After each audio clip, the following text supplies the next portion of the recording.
신격호 회장 하면 여러분들은 제일 먼저 떠올릴 건물이 있죠.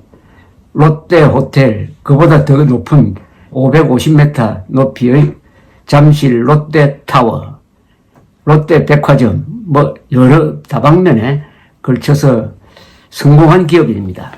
김우중 대우그룹 회장과는 그런 점에서 좀 차이가 있습니다. 이분은 울산, 지금은 울산이지만 그때는 언양이라고 했습니다. 울산에 편입되기 전인데 지금은 울산시에 다 들어갔습니다. 거기서 아주 가난한 농촌에서 태어났고 젊었을 때 일본으로 가서 일본에서 와세다 대학을 다니면서 화학과에 다니고 있었습니다. 태평양 전쟁 때도 이 공학도들을 군대에 보내지 않았다고 합니다.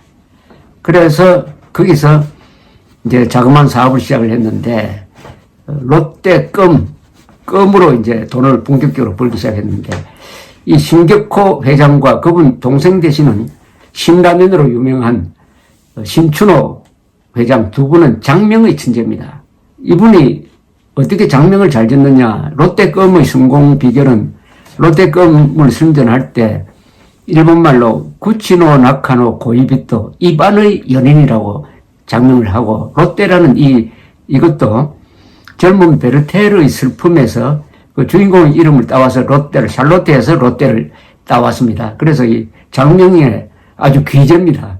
그리고 이분은 흔히 오해를 받고 있는데 일본 이름은 시게미츠라 불리는데 그러나 일본 사람으로 귀화를 하진 않았습니다. 귀화하지 않았습니다. 그리고 무엇보다도 우리나라에서 이 유통업, 백화점이라는 이 현대적 유통업을 시작한 분이죠. 그러니까 서비스 정신, 이 백화점이 한국에 들어오면서 비로소 제대로 된 서비스 정신이 저는 확산되었다고 그렇게 보는 사람입니다. 일본 사람이 가지고 있는 정직성, 친절, 깨끗한 거, 이걸 이분은 한국에 매개해가지고 한국의 여러 가지 사회적 분위기를 바꾼 분이라고 생각합니다. 위대한 기업인은 기업을 통해서 우리의 삶을 바꾸는 사람입니다. 이 정도 설명하고 제가 만난 신격호 회장 소개를 해드리겠습니다. 신격호 회장은 기자들과 인터뷰를 잘 하지 않는 분입니다. 그런데 제가 월간조선 대표를 하고 있던 2000년 12월에 신주쿠에서 본사가, 롯데는 일본의 본사가 저 신주쿠에 있습니다. 신주쿠에 가서 한 4시간 동안 인터뷰를 한 적이 있습니다. 이렇게 오랫동안 인터뷰한 매체가 별로 없을 것이라고 생각을 합니다. 그 인터뷰한 이야기를 좀 자세하게 들려드릴까 합니다. 그때 신격호 회장은 1921년생이시니까요. 그때 만으로 79세였는데요. 어디서 인터뷰를 했냐면 도쿄 청사가 아주 근사한 건물이 있습니다. 그 맞은편에 있는 10여 층 되는 롯데 본사 꼭대기에 있는 사무실에서 인터뷰를 했습니다. 그때 이분이 원래 키가 크게 보이지만 사실은 그렇게 큰 분은 아닌데 173cm인데 자신 말로는 170cm로 몸무게가 줄었다고 했습니다. 그리고 170cm로 키가 줄었다고 했어요. 몸무게는 62kg을 유지를 하고 있다고 했는데 12층 접견실에 가서 이제 인터뷰를 하는데 제가 기다리고 있는데 신격호 회장이 나오셔서요. 저하고 대각선 방향으로 앉았는데 저는 조금 선입감과 달랐습니다. 신격호 회장 하면은 카리스마가 있는 분이고 특히 그 이병철 회장처럼 아주 냉철한 분일 것이라고 생각을 했는데 맞은편에 딱 앉아보니까 딱 노인이었습니다. 지금 방금 시골에서 올라온 노인 같은 분위기였습니다. 그리고 좀 춥다고 해서 담요를 가지고 와가지고 무릎에 얹고 인터뷰를 했습니다. 또 검정색, 백색, 회색이 교차하는 옷, 그리고 넥타이도 그렇게 눈에 두드러지는 넥타이도 아니고요. 그런데 이 인터뷰를 하면서 느낀 게 신격호 회장이 부끄러움을 타는 분이 더 됐어요. 그리고 말수가 아주 적은 분입니다. 이런 분은 인터뷰하기가 힘듭니다. 말을 이렇게 질문을 하면은 말을 많이 해주셔야 되는데 질문이 더 길어요, 답보다. 그래서 제가 첫 이야기를 뭘로 꺼낼까 하다가 이렇게 첫 질문을 했습니다. 오늘 요미우리 신문을 보니 아주 재미있는 통계가 있었습니다. 한일 양국의 여론조사인데 최근 들어서 상대국에 대한 호감도가 서로 올라가고 있다는 것입니다. 회장께서는 달을 바꿔가면서 한국과 일본에서 생활하시는데 한국과 일본의 다른 점과 같은 점을 매달 체험하시고 계시는 셈이군요. 이렇게 물었으면은 좀 설명이 있어야 되는데 딱 이렇게 그렇죠. 아무래도 한국과 일본은 생활 방식이나 사고 방식이 아주 가까운 나라죠. 이렇게 해서 막 끝내버렸습니다. 제가 좀 당황을 했어요. 그래서 제가 다시 또 이렇게 질문을 했습니다. 회장께서 직접 만들었다는 롯데훈 사훈입니다. 사훈이 아주 인상적이더군요. 정직, 봉사, 정열인데 회장께서 붙였다는 해설이 좋았습니다. 즉 정직은 바르게 살자는 것으로 이성의 명령이며 봉사는 의롭게 살자는 것으로 의지의 표현이고 정열은 즐겁게 살자는 것으로 감정의 실천이라고 말씀하셨더군요. 하니까 신규호 회장님 그 말은 좋은 제품을 열심히 만들자는 뜻에서 발전시킨 거지요. 그 말 가운데서 가장 중요한 것은 정직입니다. 이렇게 하더라고요. 자, 그래서 이제 다시 신유 회장께서 학창 시절에 문학도가 되고 싶은 꿈을 갖고 있었다는데 사업을 하시면서도 문학성을 잘 살린 경우가 바로 롯데 장명이 아닌가 생각됩니다. 이렇게 말을 했더니 대답이 또 이랬습니다. 아주 심심한 대답이 돌아왔어요. 나는 사실 사업을 할 생각이 꿈에도 없었습니다. 사업이란 것은 위대한 인물이나 특별한 사람들이 하는 것으로 생각하고 있었어요. 그런데 태평양 전쟁 때 그런 일이 계기가 되어 사업을 하게 된 겁니다. 그전에 물론 일본에 유학을 와서 우유 배달, 신문 배달, 자벽 일도 했지만 이분이 말한 그런 일이라는 건 뭐냐면 1944년 즉 해방되기 1년 전에 있었습니다. 도쿄에서 고학을 하는데 하나미스란 60대 일본인이 사업을 하다가 이 열심히 아르바이트를 하는 신격호 청년을 눈여겨보고 이렇게 제안을 하는 것이었습니다. 군수용 커팅 오일이 지금 분기 상태다. 자네가 공장을 차려 제조한다면 내가 출자를 하겠다. 수요처는 내가 주선을 해주지. 이렇게 해서 사업이 시작된 것입니다. 역시 성실한 것이 이분의 큰 자산이었던 것 같습니다. 그런데 왜 이렇게 겸양된 이야기만 하느냐고 내가 물었더니 이분이 이렇게 얘기했어요. 기업인은 자기 선전을 너무 많이 하면 곤란할 때가 있습니다. 회사가 잘 될 때는 괜찮은데 잘못되면 인간적으로 어렵게 되고 회사로서도 부담이 됩니다. 라고 이야기를 했습니다. 그러면서 기업인의 자세를 이렇게 이야기를 했습니다. 참 경청할 만하죠. 이렇게 세계적 기업을 만든 더구나 농촌 가난한 출신으로서 이분의 이 말은 제가 좀 자세히 소개해 드리려고 합니다. 기업인은 회사가 성공할 때나 실패할 때 모두 자신의 책임으로 돌려야 합니다.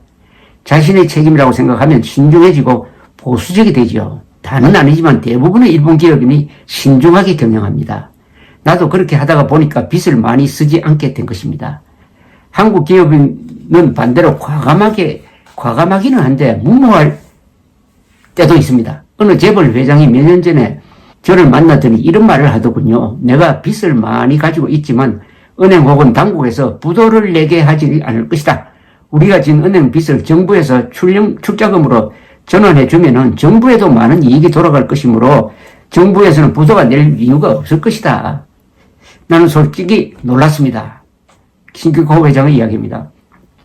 정부가 경영해도 잘 안 되는 것을 정부가 관여한다고 해서 좋은 결과가 나온다는 것은 저로서는 이해할 수가 없었습니다. 이분이 빚 없는 회사를 만들겠다는 게 바로 일본 기업인의 그 습성을 배웠다는 겁니다. 그러면서 이런 말을 했습니다. 몸에서 열이 나면 병이 나고 심하면 목숨이 위태로워집니다. 기업에 있어서 차입금은 즉 빚은 우리 몸의 열과 같습니다. 과다한 차입금은 만병의 근원입니다. 만병의 근원이다. 그래서 신격호 회장 의록을 한번 좀 훑어보니까 아주 극히 상식적입니다. 이분 의록이. 그러나 상식이 가장 중요한 요령 아닐까요? 다른 상품보다도 조금이라도 나은 품질의 제품을 싸게 만들어야 한다. 적어도 하나의 제품이 80% 정도의 목표를 달성하지 않으면 신제품에 손을 대지 않아야 한다. 인간의 능력은 극단적인 차이가 있는 게 아니다. 정열과 의욕을 가지면 상황도 유리해지고 올바른 해결책도 나오게 마련이다. 소생의 기업 이념은 품질 본이 박리담에 노사협조로서 회사를 발전시켜 나가는 것이 사회 및 국가에 봉사하는 것이다. 난국의 의미는 종전과 같은 안이한 생활 태도를 가지고 살아가기가 어렵다는 뜻이다. 일을 할 때 정열이 솟는 사람은 그 일 속에 행복을 느낀다. 평범하죠. 그러나 이것을 실천하면은 그 결과는 평범한 결과가 나오지 않습니다. 평범 속의 위대성을 보여준 분이죠, 이분은. 신규코 회장은 흔히 유통업에 강하다고 했는데 사실은 이분이 철강업을 하려고 했습니다. 철강업은 나중에 포철이 등장하는 바람에 손을 뗐습니다만은. 그러면 왜 이분이 한국에 투자를 하게 되었느냐 하는 것은 바로 박정희 대통령을 만났을 때의 느낌을 이렇게 이야기했습니다. 당시에 박정희 국가재건 최고회 의장 1963년 대장 달고 있을 때 만났습니다. 박 의장은 만났을 때 일본의 경제 통계를 자세히 인용해 가면서 어떻게 하면 일본의 선진 경제로부터 도움을 받을 것인가 하는 고민하는 모습이었다는 겁니다. 신격호 회장은 그때 생각이 군인이 어떻게 저렇게 경제 문제와 통계를 잘 파악하고 있을까라고 감탄을 했답니다. 그러면서 저런 사람이 지도자로 있는 한국에는 투자해도 안심이다 라는 판단을 했다고 합니다. 그래서 박정희에 대한 신뢰감으로 해서 투자를 하게 되었다. 지금 문재인 씨에 대한 신뢰감으로 투자하는 기업인들, 외국 기업인들이 얼마나 많을지 하는 생각도 듭니다. 맨 처음 우리 정부에서는 신덕호 회장이 이렇게 이야기합니다. 저를 보고 정유공장을 지어달라고 했다가 갈프가 등장하자 종합제철소를 부탁했습니다.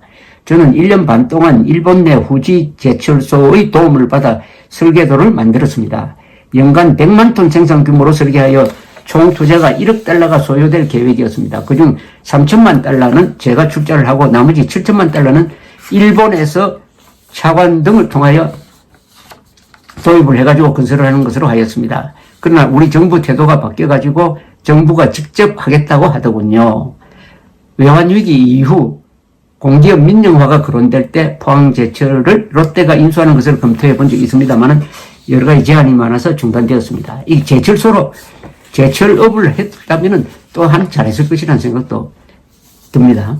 그 다음에 이제 흥미로운 이야기가 하나 있습니다. 그때 지금 잠시 롯데에 세워진 롯데타워를 짓기 위해서 서울시로부터 허가를 받기 위해서 여러 노력을 많이 했습니다. 그러나 허가를 받지 못하다가 결국 이명박 대통령 시절에 성남 활주로를 약간 트는 걸로 해가지고 지금 550m짜리 건물을 올렸는데 이 이야기를 할 때 당신은 아직 설계도밖에 없을 때입니다. 그때 비로소 신격호 회장이 아주 신이 났더라고요. 그 조감도를 가지고 와가지고 저한테 쭉 설명을 했습니다. 여기에 아주 관심이 많았습니다. 근데 이분이 이렇게 이야기했어요. 언제까지나 외국 관광객들에게 고급만 보여줄 수는 없지 않습니까? 세계 최고의 그 무엇이 있어야 외국 사람들이 즐기러 올 것 아닙니까? 세계 최고 건물이라는 것 자체가 자동적으로 좋은 광고 선전이 되죠. 무역센터도 될 수 있고 위락시설도 될 수 있는 그런 건물을 지어야 합니다. 서울에서 그럴 수 있는 자리로서 적합한 곳은 잠실이라고 제가 봅니다. 이렇게 이야기했습니다. 그때 꿈을 그리는 것 같아서요. 결국 지었습니다. 지금 롯데타워가 그게 어떻습니까? 서울의 랜드마크가 된 건 아닙니까? 저 수원에서 올라올 때부터 롯데타워가 보입니다. 그 꼭대기에 올라가면은 또 전망이 얼마나 좋습니까? 꿈을 이룬 거죠.